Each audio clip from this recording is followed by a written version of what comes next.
ਅੱਜ ਮੈਂ ਜੰਮੂ ਦੇ ਸਾਰੇ ਵਾਸੀਆਂ ਦੀ ਮਹਾਰਾਜਾ ਹਰੀ ਸਿੰਘ ਸਾਹਿਬ ਦੀ ਜਨਮ ਦਿਨ ਮੁਬਾਰਕਬਾਦ ਦੇਣਾ ਚਾਹੁੰਦਾ ਔਰ ਇਸ ਗੱਲ ਦੀ ਖੁਸ਼ੀ ਹੈ ਕਿ ਉਹਦਾ ਇਹ ਜਨਮ ਦਿਨ ਹੈ ਔਰ ਅਫਸੋਸ ਇਹ ਹੈ ਕਿ ਜਿਹੜੀ ਅਜੇ ਤੱਕ ਛੁੱਟੀ ਨਹੀਂ ਹੋਈ ਔਰ ਜਿਹੜੀ ਸਾਡੀ ਜੰਗ ਜਾਰੀ ਹੈ ਇਹ ਬੰਦ ਨਹੀਂ ਹੋ ਸਕਦੀ ਔਰ ਮਹਾਰਾਜ ਸਾਹਿਬ ਦੇ ਦਿਨ ਉੱਪਰ ਤੁਸੀਂ 2 ਸਾਲ ਪਹਿਲੇ ਇੱਕ ਜ਼ਬਰਦਸਤ ਲਖਨਪੁਰ ਕੋਲ ਲਈਏ ਮਹਾਰਾਜ ਸਾਹਿਬ ਦੇ ਮਹਿਲੇ ਤੱਕ ਇੱਕ ਪ੍ਰयास ਛੁੱਟੀ ਦਾ ਕੀਤਾ। ਉਸ ਪ੍ਰयास 'ਚ ਕਾਫੀ ਕਾਮਯਾਬੀਆਂ ਮਿਲੀਆਂ ਔਰ ਕਾਫੀ ਅਜੇ ਬਕਾਇਆ ਹੈ।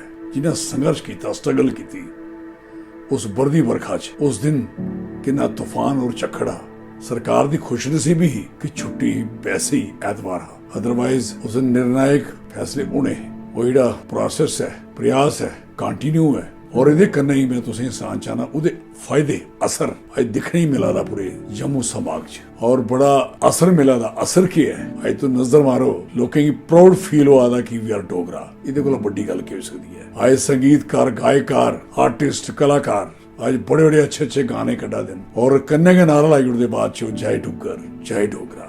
असें इस गल दी बहुत खुशी है। अज मीडिया देखो किन्ने चैनल बन गए डोगरें दे नाम पर।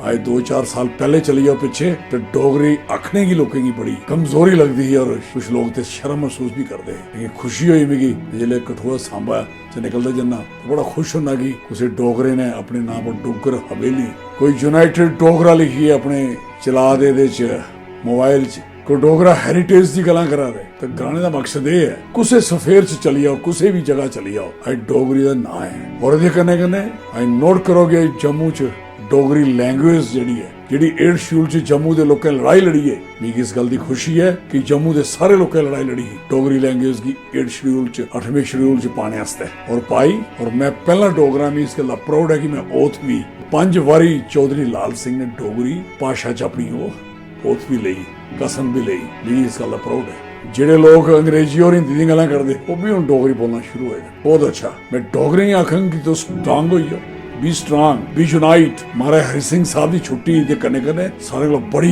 बड़ी जंग है।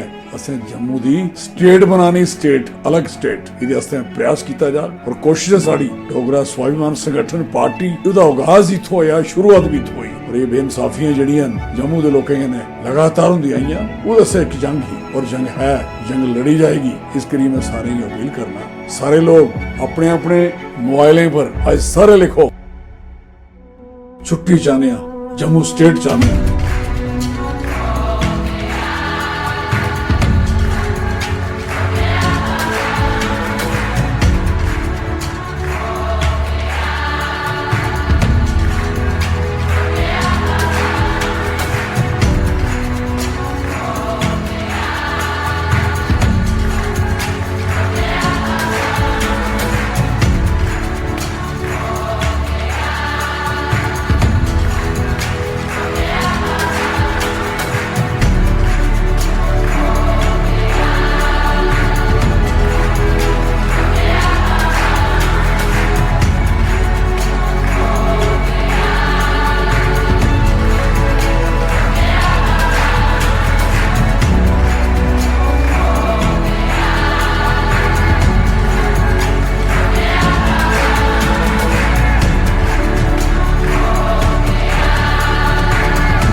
बड़िया गल्लां ने रिस्टोर करने वाली वापस करने वाली सारे नाल इंपॉर्टेंट है कि तुसी अपनी स्टेट बनाओ और मैं लिखिए देना तुसी सहयोग करो, साथ दियो। असें जरूर अपना नुकसान किया है, साड़ा पर्सनल नुकसान की कोई वैल्यू नहीं समझदा, कोई मतलब नहीं है। समाज का नुकसान नहीं होना चाहिए, देश का नुकसान नहीं होना चाहिए, असें डोगरे का नुकसान नहीं होना चाहिए। ये मैं सारे रिक्वेस्ट कर रहा हूं, यूनाइट फॉर एकता करो, स्टैंड हो जाओ, खड़े हो जाओ और तो सारे खड़े हो। मैं दिखाना सारे मैं दिखाना थोड़े सारे दे मोबाइल पर जवाब तो मेरे वास्ते बहुत कुछ अच्छा गलाया, बड़ी इज्जत दी है और मैं इज्जत का बदला जरूर देंगा। पहले भी दिंदा आया और मी अफसोस है इसलिए लास्ट मैं गल नहीं करना चाहता एडा वड्डी गल कराना मैं महाराज साहब दी और स्टेट दी आई कोरोना पर बड़ी हालत खराब हुई दी है जम्मू संभाग च कोई हॉस्पिटलें च जगह नहीं रही मरीजें गी रौहने आस्ते ये बड़ी अनफॉर्चुनेट पार्ट है ऑक्सीजन वेंटिलेटर्स इवन के प्राइवेट हॉस्पिटल क्लोज हो चुके हैं परोइये दिन कोई इंतजाम नहीं है मैं सरकार की गलाना चाहना कि मेहरबानी करिए इमीडिएट इंतजाम करो छड़े हॉस्पिटल नहीं बाहर भी करो